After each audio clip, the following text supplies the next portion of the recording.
సృష్టి యొక్క అడ్డుగోడలు. మన ఇంటి గోడలు తెలుసు గానీ, అడ్డుగోడలు సృష్టికి అడ్డుగోడలుంటాయని తెలీదు. మనలో మహత్తరమైన శక్తులు ఎన్నో ఉన్నాయి. కానీ మనలో శక్తులు ఉన్నట్టే మనకు తెలీదు. శక్తి ఉంటే, ఆ శక్తి బయటకు వచ్చి మన సంకల్పం ఎందుకు నెరవేరలేదు అనుకున్నాను. కానీ, ఆ శక్తులు బయటికి రాకుండా ఎందుకు ఆగిపోతున్నాయి? అందరిలో ఉన్నప్పుడు రావాలి గదా బయటికి.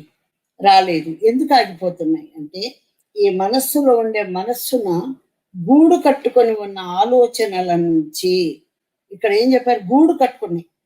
ఒక గొంగళపురుగు ఉంది గూడు కట్టుకుంటుంది. ఎన్నో గూడు కట్టుకుంటాయి. అలాగే మనస్సు నిండా గూళ్ళే కట్టేసుకున్నాయి ఆలోచనలు. మనస్సులో ఉండే ఆలోచనలు రిలీజ్ అవ్వటం వేరు. అది ఫ్రెష్ అయ్యి ఎప్పటికప్పుడు రిలీజ్ అయిపోవటం వేరు.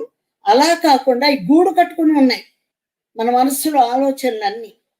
అవి ఎప్పుడైతే గూడు కట్టుకుని ఉంటాయో, మనం ఏం చూసినా, ఏది ఉన్నా కొత్త ఆలోచన రావాల్సింది పోయి, ఒక పాజిటివ్‌గా ఆలోచించటం మానేసుకొని, ఏం చేస్తా ఆ గూడు కట్టుకున్న ఆలోచనలు, ఆ పాతవి ఏవైతే గూడు కట్టుకుని ఉన్నాయో, వాటిలోంచి బయటకొస్తున్నాయి మన ఆలోచనలు. ఎందుకంటే ఆ గూడుని శుభ్రం చేయలేం మనం. ఇంటి బూజును శుభ్రం చేస్తున్నాం. ఒంటి మురికిని శుభ్రం చేస్తున్నాం. కానీ మైండ్‌లో ఉండే గూడు కట్టుకున్న ఆలోచనలు శుభ్రం చేయలా. అసలు ఎన్ని గూడు కట్టుకుని ఉన్నాయో ఎవరికి తెలుసు? ఇలా ఉంటాయనేది ఎవరికి తెలుసు? ఇక్కడ ప్రాక్టికల్‌గా మనకెన్ని తెలుసు? నా మైండ్‌లో ఎన్ని ఆలోచనలు గూడు కట్టుకున్నాయి అంటే, ఎవరినైనా చూసినప్పుడో, ఏదన్నా ఒక సంఘటన జరిగినప్పుడు, అయి బయటకొచ్చినప్పుడు, అప్పుడు ఇన్ని ఆలోచనలు ఉన్నాయా అనేది అర్థమవుతుంది. అది కూడా తమను తాము చెక్ చేసుకున్న వారికి. లేకపోతే అది కూడా ఎవ్వరం పట్టించుకోం. ఈ మనసులో గూడు కట్టుకొని ఉన్న ఆలోచనల నుంచి మనం బయటపడటం లేదు. ఎలా? ఎలా బయటపడతాం? ఎలా బయటపడాలి? నేను నా ఆలోచనల నుంచి ఎలా బయటపడాలి? ఒక మనిషిని చూస్తే ఎప్పుడో అప్పు ఎగ్గొట్టాడు. అతను కనపడతాడు. వీడు నా అప్పు ఎగ్గొట్టాడు.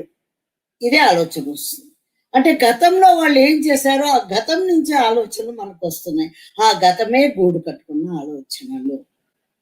ఈ గూడు కట్టుకున్న ఆలోచనలు ఉన్నంత సేపు మనం ఇక్కడ ఎంత ధ్యానం చేస్తున్నా, ఎంత సరైన విధంగా ప్రవర్తిస్తున్నా, ఆ ఆలోచనలనేవి మన బుర్రను పాడు చేస్తున్నాయి. ఈ ఆలోచన ఎప్పుడైతే గూడు కట్టుకొని ఉన్నాయో, పాతనే మనం చూస్తున్నామో, అక్కడ జడ్జిమెంట్ వస్తుంది సెకండ్ పాయింట్. ఆ పాతదాన్ని మళ్ళీ తిరిగి రిపీట్ చేస్తున్నాం ఇలా, అలా అని. ఆ జడ్జిమెంట్ వల్ల కర్మొస్తుంది. మన కర్మ మనం మోస్తూ, తిరిగి ఇంక ఇతర ఆలోచనలు కూడా మన బుర్ర నిండా మనం మోస్తున్నామంటే ఇంతకంటే దరిద్రం ఇంకోటి లేదు. అందుకే భావదరిద్రం అన్నారు దీన్ని.